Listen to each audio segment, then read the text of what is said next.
Bismillahirrahmanirrahim. Assalamualaikum warahmatullahi wabarakatuh. Pada hari ini, insya Allah kita akan membahas materi minggu ke-6. Judul materinya yaitu orientasi dan penempatan. Setelah membahas materi-materi sebelumnya, dari mulai perencanaan SDM, yaitu suatu kegiatan untuk menentukan kebutuhan karyawan, baik secara kuantitas dan kualitas, dan bagaimana cara pemenuhannya, dilanjutkan ke analisis jabatan. Analisis jabatan ini ditujukan untuk mencari sampai mendapatkan berbagai informasi terkait dengan jabatan, ya. Bagaimana cara melakukannya, berapa lama pengerjaannya, seperti apa tingkat kesulitan dan resikonya, yang kesemuanya akan digunakan sebagai dasar untuk melengkapi informasi di dalam menyempurnakan pembuatan perencanaan. Selanjutnya, perencanaan ini akan digunakan untuk memandu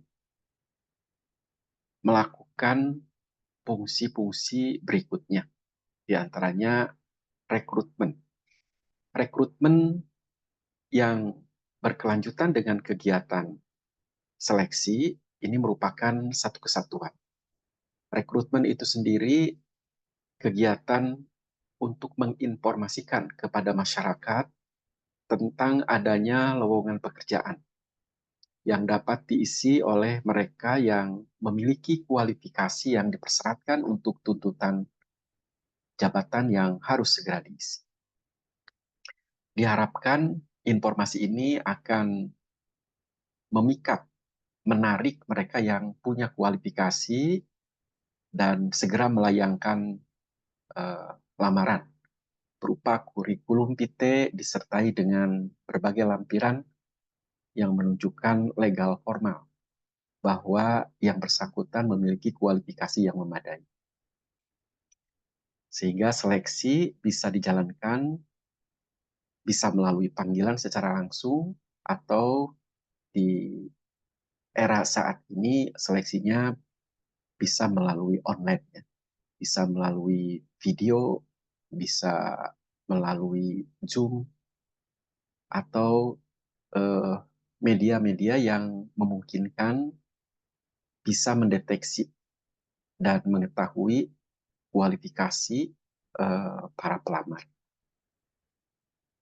Selanjutnya, mereka yang dinyatakan lolos dalam seleksi, maka kegiatan berikutnya adalah orientasi dan nanti berujung dengan penempatan.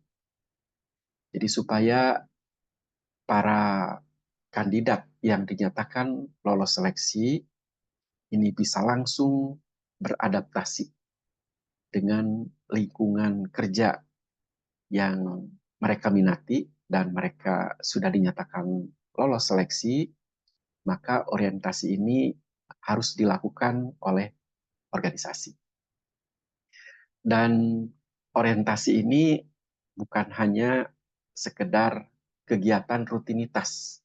Artinya setiap menerima karyawan baru dan sudah mendapatkan dari hasil seleksi, ini dilakukan secara rutin dan nanti cenderung kegiatan ini akan tampak monoton dan dirasakan oleh para pendatang baru ini menjenuhkan dan tidak memenuhi ekspektasi atau harapan mereka.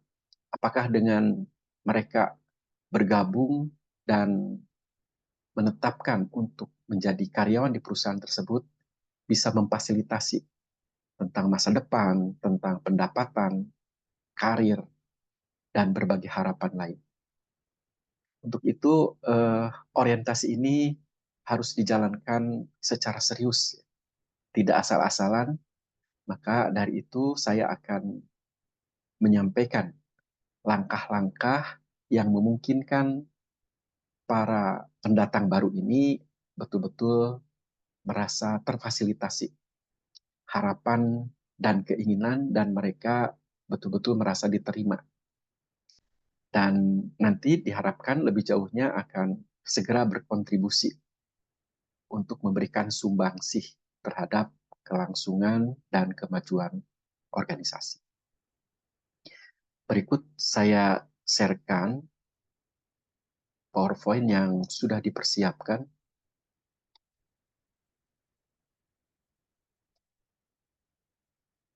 yang dimana Power ini nanti bisa saudara download, dan seperti biasa ada tugas yang tentunya tidak memberatkan rekan-rekan para mahasiswa ya. Yang penting saudara kerjakan dan diharapkan bisa mengingat apa materi pokok-pokoknya dari setiap subbahasan setiap kali tatap muka. Jadi tatap muka hari ini tidak lain, judulnya adalah orientasi dan penempatan. Subbahasannya kurang lebih ada 9 ya. Dari mulai pengertian, apa itu orientasi dan penempatan karyawan, kemudian pentingnya orientasi bagi karyawan baru, berbagai tahapan yang harus dijalani dalam kegiatan orientasi, komponen-komponen utama proses orientasi, metode orientasi, kemudian peran manajer dalam orientasi dan penempatan, kemudian masuk ke apa itu penempatan, dan bagaimana penempatan didasarkan atas kompetensi. Evaluasi efektivitas dalam program penempatan, dan agar lebih tergambarkan dan mudah-mudahan akan bisa lebih jelas untuk dipahami, kita nanti akan bahas studi kasus sederhana ya terkait dengan program orientasi dan penempatan. Kita masuk ke definisi ya. Apapun yang akan kita bahas, awali dengan definisi, batasan, atau ruang lingkup. Baik, saya ambil masing-masing satu definisi dan nanti digabung untuk disimpulkan. Tadi walaupun sudah saya ulas, kita akan ulangi lagi agar lebih jelas ya. Bahwa orientasi itu tidak lain adalah proses pengenalan yang diberikan oleh perusahaan kepada para karyawan baru agar mereka mengetahui dan nanti memahami tentang struktur organisasi, budaya organisasi, nilai-nilai yang ada di dalam organisasi, tugas, dan tanggung jawab dalam organisasi. Adapun penempatan, nah, tidak lain adalah proses untuk menempatkan karyawan pada posisi jabatan yang sesuai, didasarkan pada kemampuan, keterampilan, dan minat mereka, agar nantinya dapat bekerja secara produktif dan dapat mencapai tujuan organisasi. Dari dua pendapat orientasi dan penempatan tersebut, dapatlah disimpulkan bahwa orientasi dan penempatan SDM merupakan langkah awal yang paling penting dalam manajemen sumber daya manusia. Orientasi yang efektif membantu karyawan baru mengenal organisasi, memahami perannya, dan menyesuaikan diri dengan budaya kerja.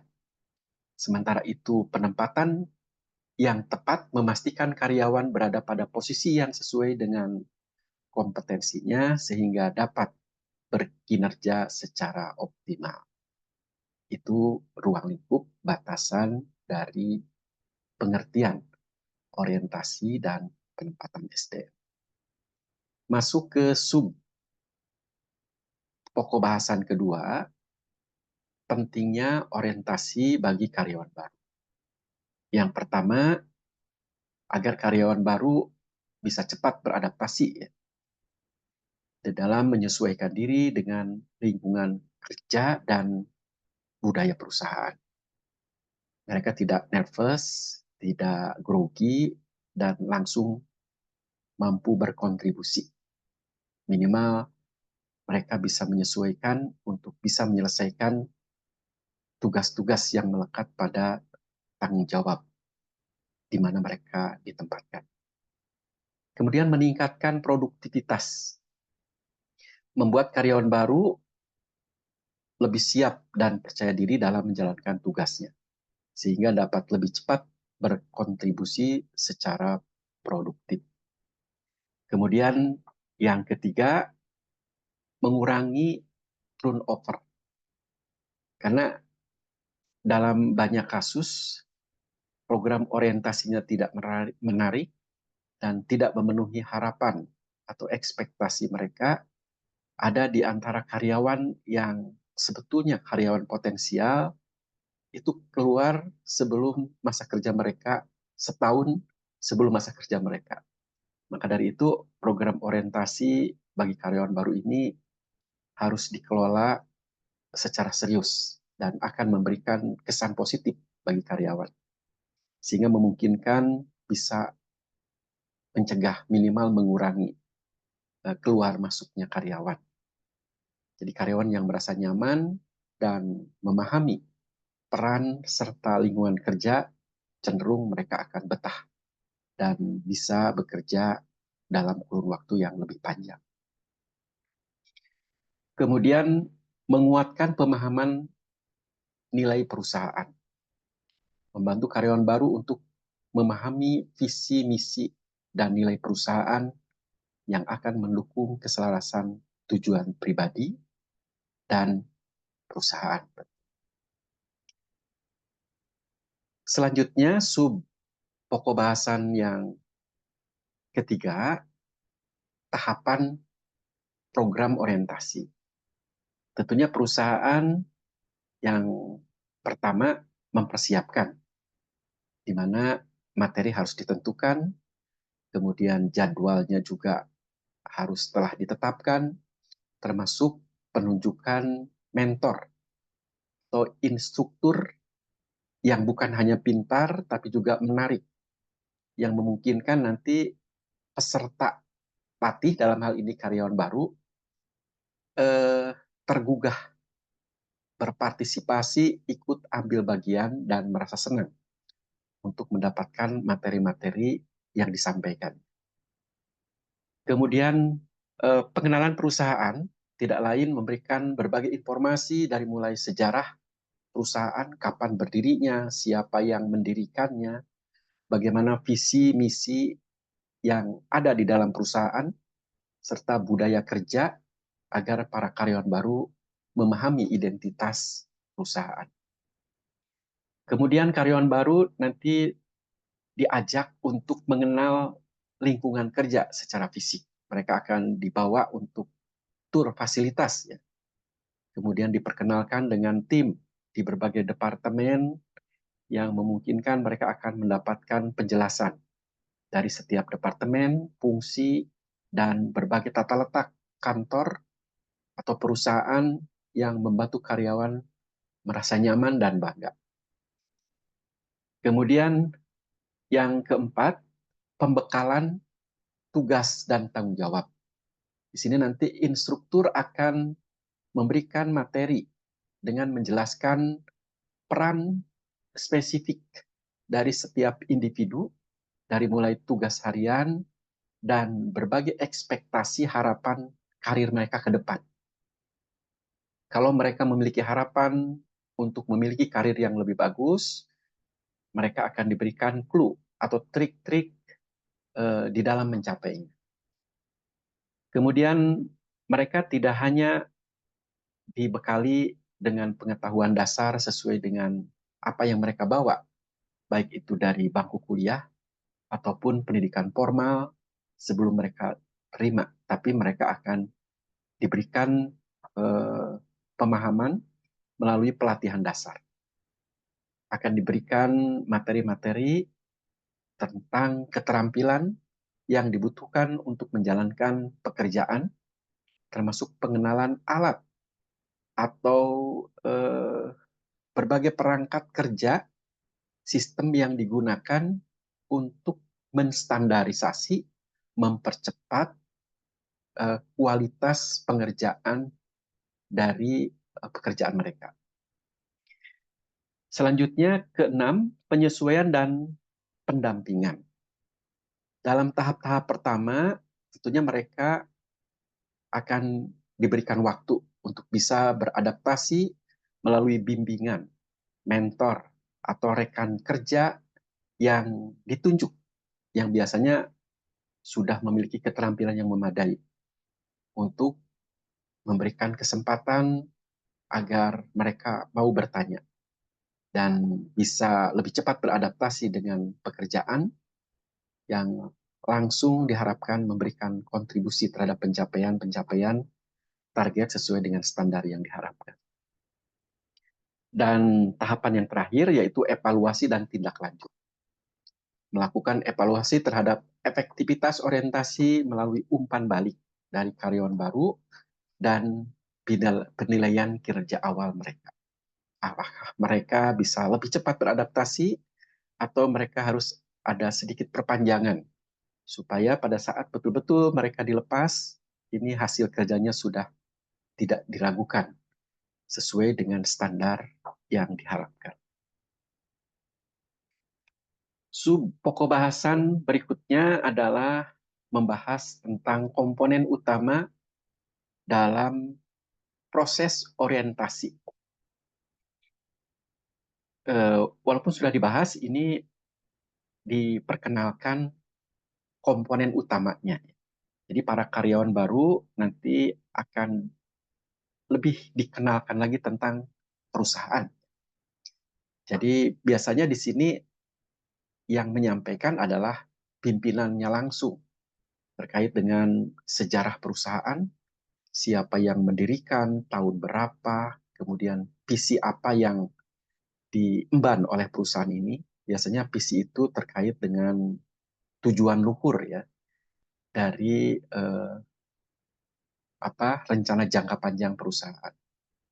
Bagaimana melaksanakannya melalui visi, kemudian budaya kerja, dan arahnya biasanya terkait dengan adaptasi, kreativitas, inovasi. Kemudian struktur dari mulai top manager, middle manager, lower manager, dan siapa orang-orang yang bertengger di posisi kunci itu. Kemudian kenapa mereka bisa menjadi pemimpin di perusahaan itu, prestasi apa yang sudah mereka lakukan. Nah, supaya karyawan baru ini memahami tentang identitas dan tujuan perusahaan, toh mereka pun kalau memiliki etos kerja yang superior, tidak menutup kemungkinan mereka akan menjadi pemimpin masa depan.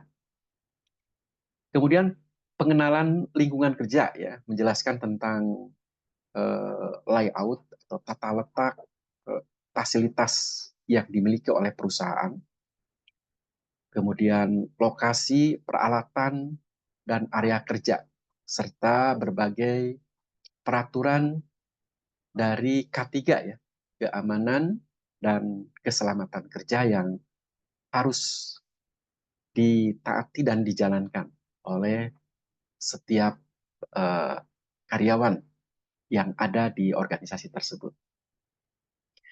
Kemudian pembekalan tugas dan tanggung jawab, mereka akan diperkenalkan dengan tugas dan tanggung jawab mereka. Mereka ada di posisi mana dalam struktur organisasi, tugas mereka apa, menerima perintah dari siapa, dan bisa berkolaborasi, bersinergi, berkoordinasi dengan teman di bagian apa saja, dan bagaimana mereka cara melaporkan dari apa yang sudah mereka lakukan. Jadi memberikan informasi tentang tugas harian, ekspektasi kerja, dan hasil yang diharapkan. Kemudian pengenalan kebijakan dan prosedur yang ada di perusahaan. Mereka akan diberikan pengajaran tentang kebijakan perusahaan terkait dengan jam kerja. Masuknya dimulai jam berapa, kemudian jam istirahat, kemudian jam kembali ya. Biasanya dalam satu hari itu 8 jam. Kalau lebih dari 8 jam dianggap itu lembur. kemudian cuti tahunan, kemudian masalah absen, eh, mereka tidak boleh tidak hadir tanpa pemberitahuan. Ya.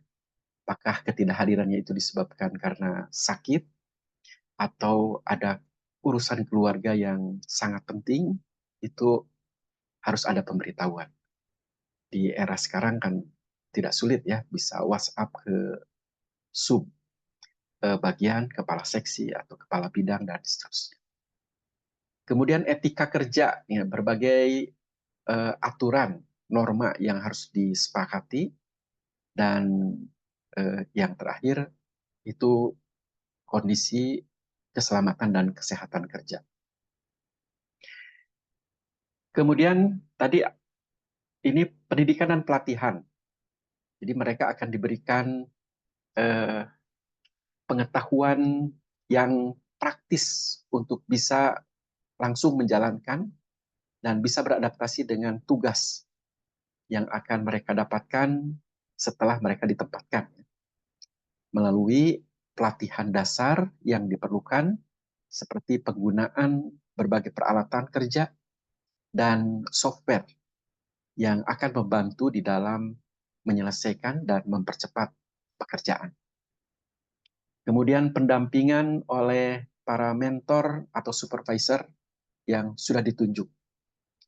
Jadi para karyawan baru akan mendapatkan pendampingan dari mentor dan supervisor untuk membantu karyawan agar cepat beradaptasi dalam penyelesaian tugas dan juga langsung dapat beradaptasi dengan lingkungan yang baru.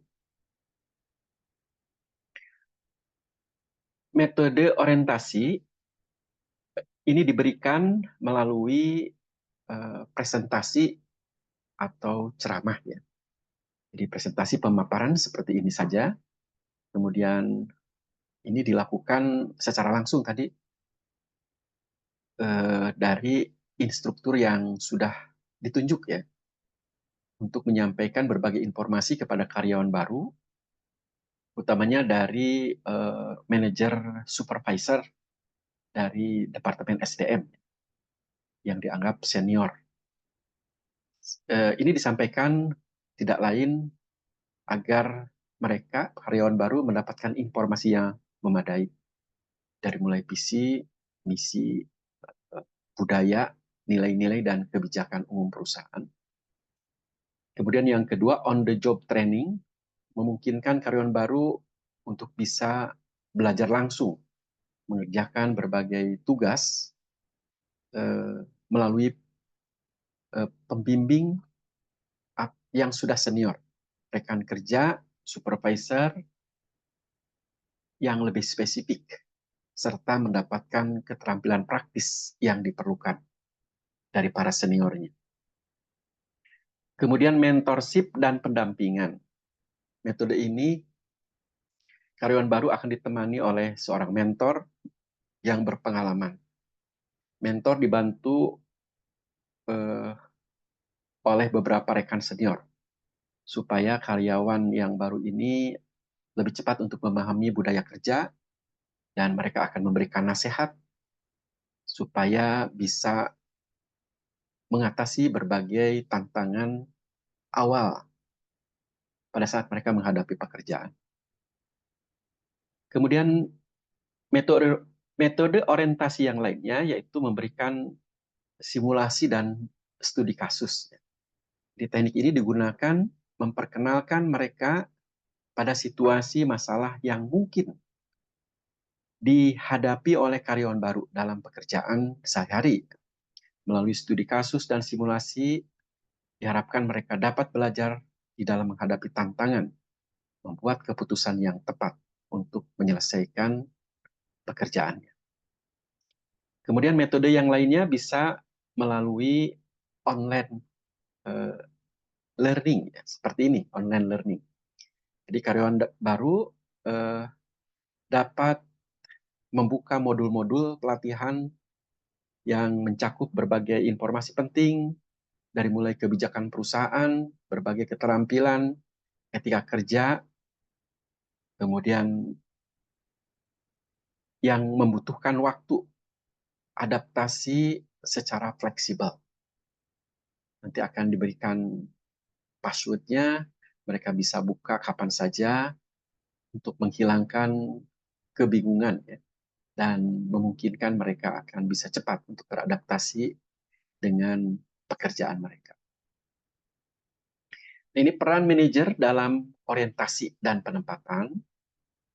Yang pertama, tentunya manajer berkewajiban untuk membuat perencanaan persiapan, bertanggung jawab, mengidentifikasi kebutuhan tim, dan mengkomunikasikan ekspektasi terhadap karyawan baru, termasuk deskripsi pekerjaan yang betul-betul harus dipahami agar bisa dijalankan oleh para karyawan baru.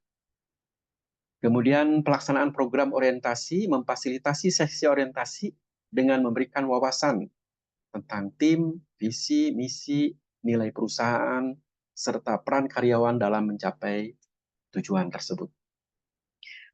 Penempatan yang sesuai, mengawasi dan mengevaluasi kecocokan karyawan baru dengan tim dan proyek yang ada, serta memberikan umpan balik mengenai kinerja mereka selama masa transisi.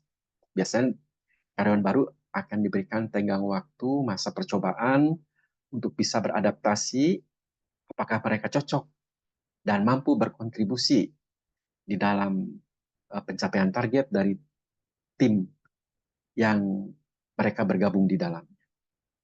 Dan yang terakhir, evaluasi dan tindak lanjut. Melakukan evaluasi kinerja awal untuk karyawan baru dan memberikan umpan balik yang konstruktif untuk mendukung pengembangan mereka dalam apakah mereka tetap di situ atau akan diberikan peran baru yang lebih cocok. Penempatan yang memang harus sesuai dengan kompetensi, ya. Di mana tahapannya yang pertama analisis kebutuhan organisasi, evaluasi struktur organisasi, dan analisis posisi yang ada untuk menentukan kesenjangan dalam keterampilan. Apakah mereka betul-betul cocok atau ada kesenjangan. Kesenjangan itu bisa kelebihan ataupun kekurangan. Nanti tindak lanjutnya seperti apa. Kemudian pemetaan kompetensi karyawan. Gunakan alat penilaian, kemudian tes kemampuan melalui wawancara secara lebih mendalam, kemudian umpan balik dari rekan kerja, kemudian mendapatkan gambaran yang jelas tentang kemampuan individu yang bersangkutan dari karyawan baru tersebut. Kemudian identifikasi potensi, selain mengevaluasi kompetensi saat ini, identifikasi potensi pengembangan karyawan untuk peran yang lebih tinggi atau peran di masa yang akan datang. Jadi tadi saya mengatakan kalau memang hasil eh, evaluasi penilaian ternyata karyawan baru itu menunjukkan kemampuan yang lebih tinggi di atas standar tuntutan pekerjaan, kemungkinan karyawan tersebut nanti akan direkomendasikan untuk diberikan peran yang lebih tinggi di waktu yang akan datang. Kemudian proses penempatan karyawan dalam posisi yang paling sesuai, the right man on the right place at the right time. Dan potensi mereka dengan mempertimbangkan aspirasi karir individu. Ya. Kemudian monitoring dan evaluasi. Lakukan evaluasi secara berkala terhadap kinerja karyawan di posisi baru untuk memastikan bahwa penempatan tersebut efektif. Tepat orang, tepat waktu, dan tepat sasaran. Baik, tahap evaluasi efektivitas program penempatan. Ini tahapannya tentukan tujuan penempatan seperti peningkatan produktivitas, mengurangi turnover, dan meningkatkan kepuasan karyawan yang dipastikan ini semua dapat diukur nanti evaluasi efektivitas program penempatan ya. Kemudian yang kedua, mengumpulkan data kinerja dari mulai identifikasi key performance indikator yang sudah diisi, dan ini mencakup terkait dengan berbagai peningkatan dari kondisi awal, kondisi berikutnya sampai saat ini, yang akan merefleksikan kualitas kerja ya, tren peningkatan, dan juga tidak kalah pentingnya tidak ada catatan terindikasi mengarah kepada pemborosan. Jadi efisiensi itu ke arahnya ke tidak adanya pemborosan. Kemudian umpan balik dari manajer. Nanti manajer yang langsung membawahi karyawan baru tersebut akan memberikan umpan balik tentang apa yang dilakukan oleh karyawan baru tersebut ya. Kemudian survei karyawan mengukur kepuasan karyawan baru terhadap penempatan di mana mereka ditempatkan, serta persepsi terhadap dukungan yang diberikan. Seperti apa capaian mereka terhadap apa yang sudah dilakukan. Kemudian analisis data membandingkan antara kinerja karyawan yang ditempatkan dengan standar yang sudah ditetapkan. Apakah sama dengan standar, masih di bawah standar, atau melebihi standar. Nah, ini akan digunakan untuk kebijakan berikutnya. Jadi umpan balik penempatan yaitu evaluasi seleksi yang sudah dilakukan di masa lalu, kemudian penempatan yang sudah ditetapkan, termasuk alat penilaian, dan metode wawancara. Nah, itu kesemuanya materi yang terangkum dalam orientasi dan penempatan. Sekarang kita masuk kepada studi kasus ya, untuk memudahkan mencerna dan nanti bagaimana mengaplikasikannya. Saya sengaja memilih studi kasus dari perusahaan yang baru berkembang, di mana karyawannya belum terlalu banyak. Taruhlah di sini dikatakan sebuah perusahaan namanya Cipta Kreatif adalah perusahaan rintisan dengan tim terdiri dari 12 karyawan. Bisnisnya semakin berkembang. Pemilik perusahaan memutuskan untuk merekrut satu desain grafis junior dan satu asisten administrasi. Perusahaan ingin memastikan kedua karyawan baru ini dapat beradaptasi dengan baik dan langsung memberikan kontribusi sejak mereka diterima dan ditempatkan. Tujuan dari studi kasus terkait dengan orientasi dan penempatan, memperkenalkan karyawan baru pada lingkungan kerja perusahaan yang rintisan ini, memastikan karyawan baru ini dapat langsung memahami peran dan tanggung jawab mereka, meningkatkan produktivitas dengan menempatkan sesuai dengan background, latar belakang pendidikan, kemudian bakat, minat, alias kompetensi yang dimiliki. Selanjutnya, proses orientasi. Hari pertama, pengenalan tim dan budaya kerja. Jadi pemilik perusahaan mengadakan pertemuan singkat untuk memperkenalkan visi, misi, dan nilai perusahaan pada dua karyawan baru ini. Langsung oleh pemiliknya. Kalau perusahaan kecil kan pemilik itu merangkap direktur utama ya. Kemudian karyawan baru dikenalkan kepada setiap anggota tim, termasuk pemilik,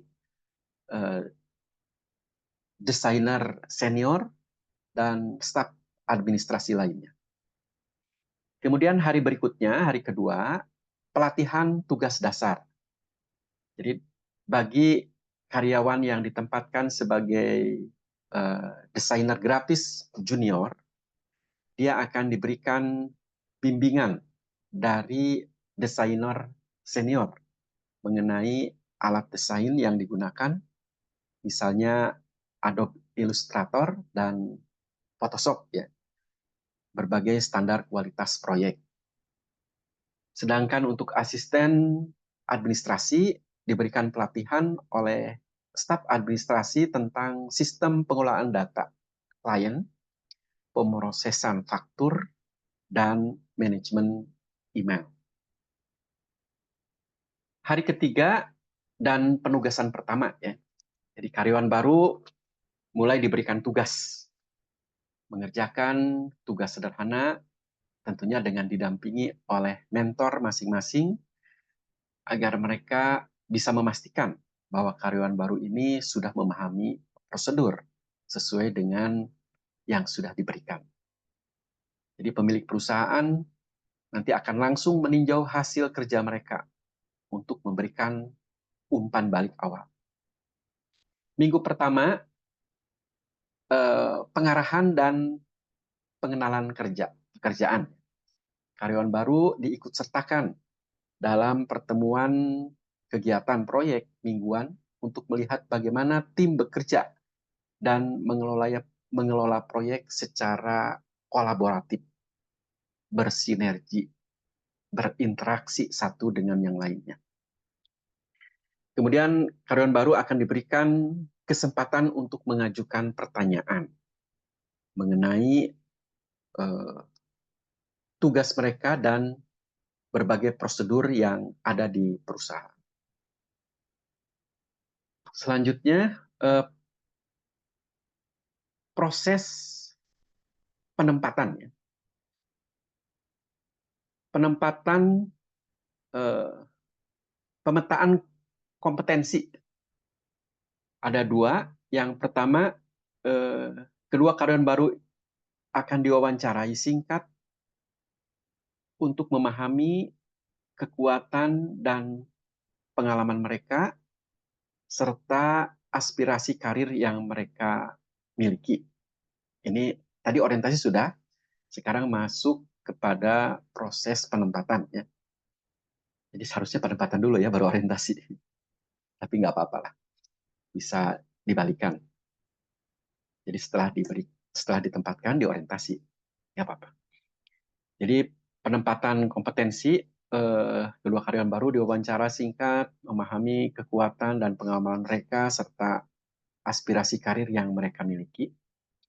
Kemudian untuk desain grafis junior memiliki pengalaman khusus dalam desain media sosial, sementara asisten administrasi memiliki keterampilan dan pengelolaan data pelayanan pelanggan. Ini penempatan didasarkan atas background mereka ya. Kemudian penempatan sesuai dengan kompetensi, desain grafis ditempatkan pada proyek desain media sosial, sebuah bidang yang sesuai dengan pengalamannya, ditambah mereka akan dimintai untuk membuat konten untuk akun Instagram klien. Kemudian bagi asisten administrasi tempatkan pada pengelolaan data dan kontrak klien memanfaatkan keterampilan administrasi. Ini saya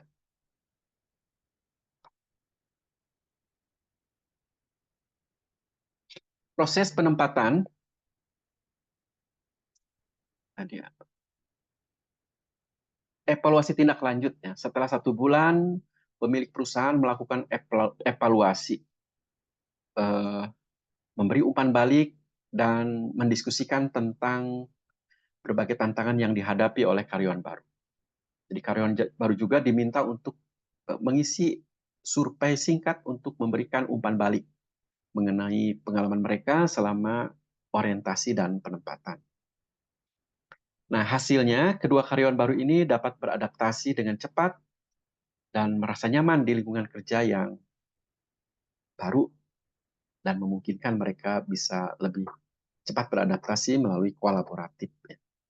Ya memang harus diprogramkan seperti itu, mereka harus diterima dengan lapang terbuka, dengan lapang dada ya, diberikan informasi yang memadai, tidak ada orientasi yang mengarah kepada penggojolokan seperti di zaman saya waktu mahasiswa.